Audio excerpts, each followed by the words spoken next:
Hello, I'm Nick. I play guitar in Runner Runner.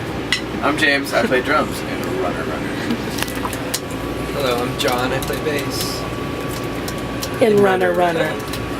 Hi, I'm Peter. I play guitar and sing in Runner Runner. Yeah. So Runner Runner is a poker term. So you guys play a lot of poker then? We do. Actually, Ryan is a huge poker fiend. Well, that's the wrong word. He's like enthusiast. Enthusiast. Yes, I like that. James is really good at poker too. John's pretty good. We all play. Ryan probably plays the most. But basically, the term comes from playing cards and being against the odds. So if you and me were playing poker, and you had me beat, I would need the perfect 2 cards to come out for me to win. And that's called going Runner Runner. We basically applied that to music because, you know, you need a little luck in this business to come out on top, and we're hoping to go Runner Runner to break through the wall and have the world hear our music. Who has the best poker face? Who has the best poker face? I think James has a really good poker face. Wait, do the thing where you like smile and then put your hand like that.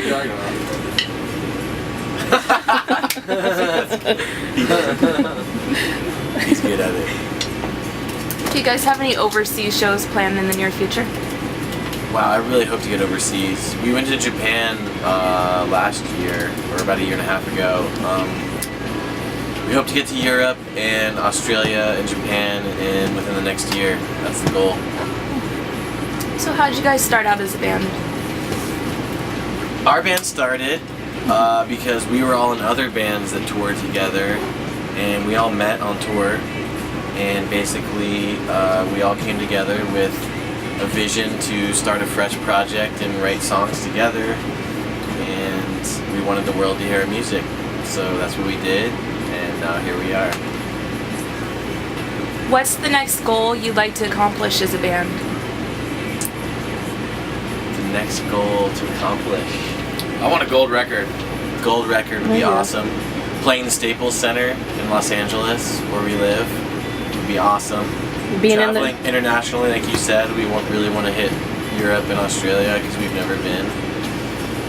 And being in the Grammy Museum right next door to the Staples Center. It is. That would be sweet. I want to see John in Us Weekly. Yeah, seeing John in Us Weekly or People Magazine. Would How be about awesome. TMZ? Sure. That would be cool. TMZ. I'll take any of those. No press is bad press. That's right. And Kind of.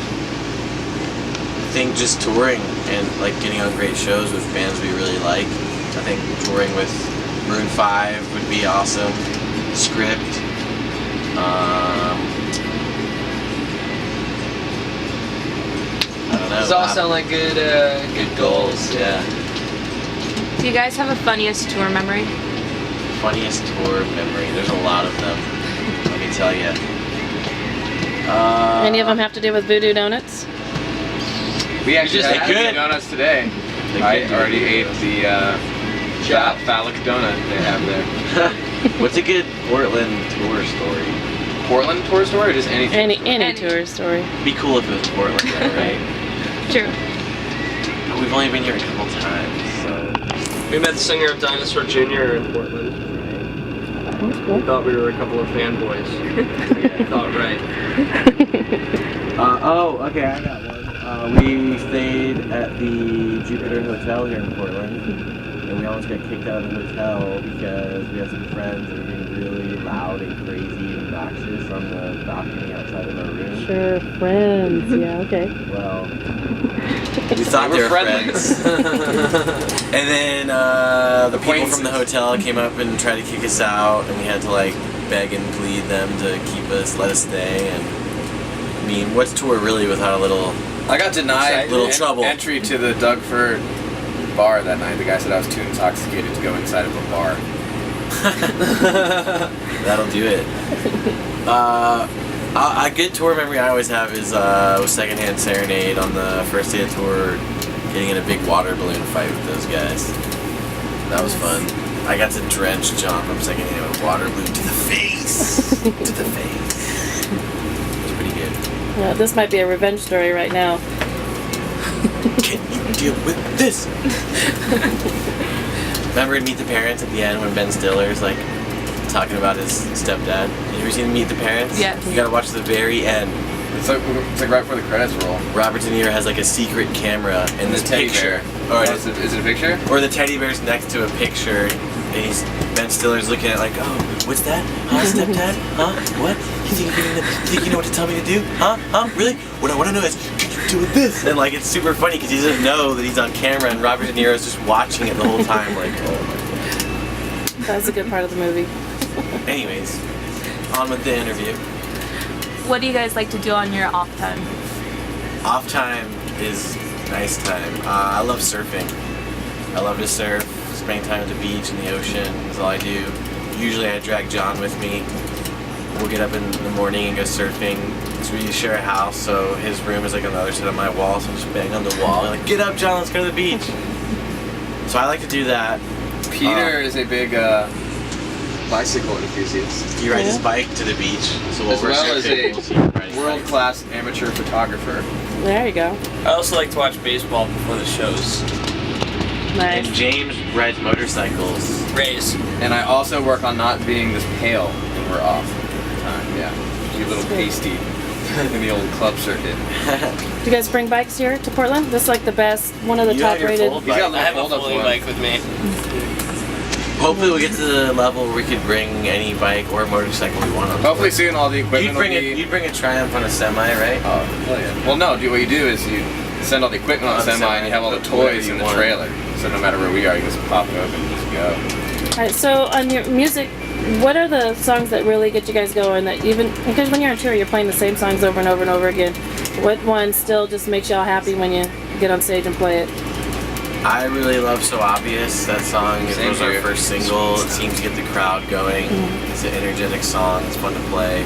So that one's really good for us on stage. And You guys play it early on in the set? We're actually playing you'll it have to wait and first on see. this tour. Oh, jeez. It's terrible. No, that's Yeah. good. I think it's smart to play one of those, the one song that gets everybody all riled up and gets you guys going. And it, I also personally love Life After You. That song's fun to play live. That's it. Those are the only songs we like. Yeah. That's it. The rest of them, I don't know. I'm just kidding. Jokes. Joking. What are your musical influences? We have a lot of musical influences. They range across the board. We all grew up in the 80s listening to Tom Petty, The Cars, Cheap Trick, Elvis Costello.